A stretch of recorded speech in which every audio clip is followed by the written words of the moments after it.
Hi everyone and welcome back to another video.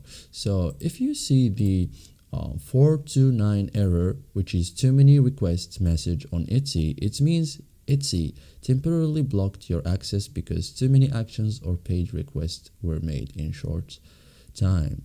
So in this guide, I will show you step by step how to fix the error too many requests on Etsy in 2026 safely and correctly.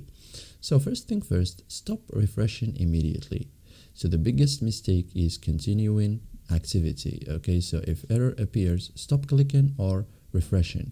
Wait 10 to 30 minutes and then access usually restores automatically.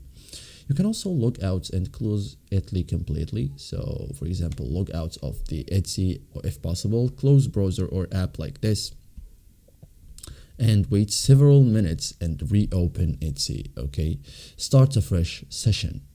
You can also disable VPN or proxy. So VPNs often share IP addresses with many users.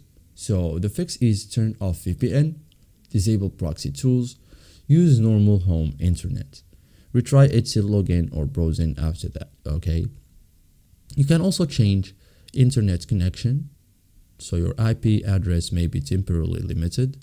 So try switch Wi-Fi to mobile data or the vice versa. Restart router, okay? Use another network, so reload Etsy afterwards. So you can also avoid automated or rapid actions, okay? Because this error commonly happen when opening many listings quickly, bulk editing listings, rapid login attempts, okay? So slow down the action. Thank you for watching this video and see you in the next tutorial.